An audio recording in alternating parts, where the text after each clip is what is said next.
Next up on here is equality. Right, basically, if there is total equality, that means that everyone in the UK will have the same income. And there are certain benefits of equality. I bang on about Richard Wilkinson and Katie Pickett in the Spirit level, and they say a very good example of inequality is when there is lots of equality. Right, the trust level is much higher in a country, and when there's lots of inequality, the trust level will then go down. It improves social cohesion, improves health, improves mental health, and improves trust. So there are lots of benefits of equality. However, some people would argue for inequality because inequality drives entrepreneurship, makes people more hungry to succeed. And that will also then eventually lead to a less of a dependency culture because you're not relying on the government to bail you out all the time. But there are advantages to equality and disadvantages of equality as well. Okay. The difference between equality and efficiency and equity. Really, I just should have said equality and equity on here. Right. One of the things about being efficient is you don't want to have, say, corporation tax, which is too high. Because if it's too high, it stops companies from being efficient. And you want companies to be efficient because if they're efficient, they're going to invest more money, and that will increase the underlying trend rate of growth. Right. So we've just done equality.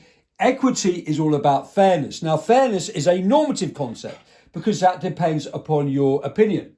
So, for example, in the UK, there's a tendency to decrease direct taxes and a tendency to increase indirect taxes, e.g. VAT.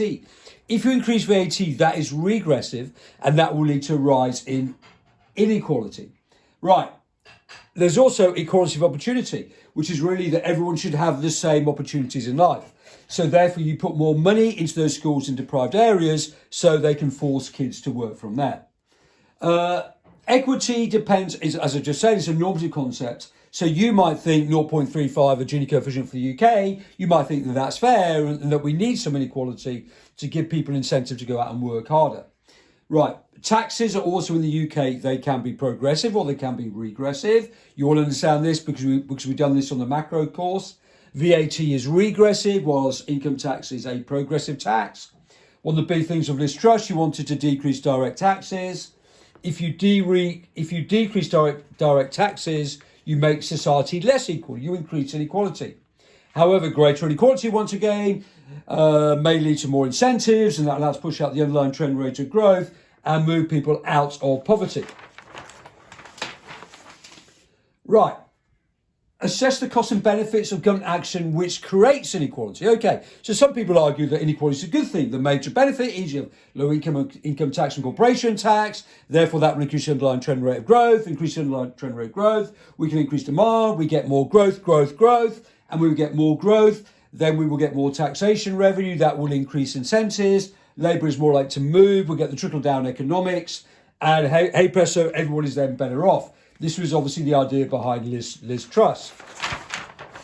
And then we go to the trickle-down effect. And the trickle-down effect is the people at the top get much wealthier. Therefore, they will invest more money and they will spend more money. That will then percolate all the way down to the bottom. And even those people on low-skilled workers will actually get more pay.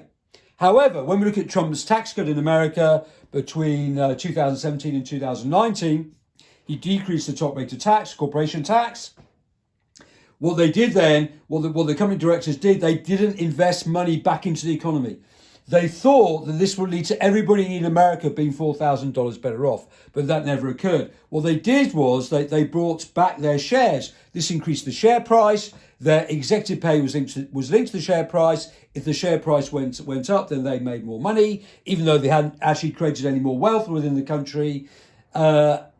And therefore, the decrease in corporation tax actually led to a fall in taxation revenues. There was no more investment and there was no more gain for the economy. And there are some very major costs of inequality. Waste of talent, social costs, crime will go up, less trust in the government, a lack of social cohesion when a country's trying to do something.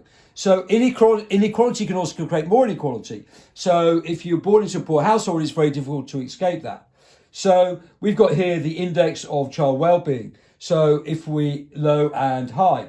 So if we've got a high level of child well-being, that tends to happen in societies where there's a low level of income inequality. where there's a high level of inequality, like the USA and the UK, there is less welfare for the children.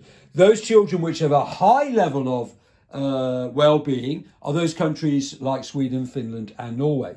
So once again, this is from Katie Piggott, Richard Wilkinson in the Spirit Level.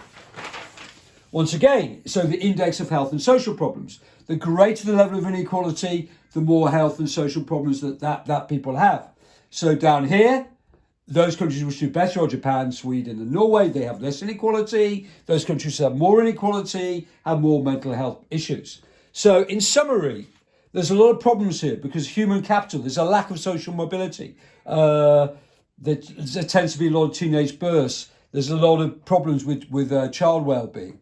With health, a lot of drug abuse, obesity, infant mortality, mental illness, and with social relations, child conflict, less trust in society.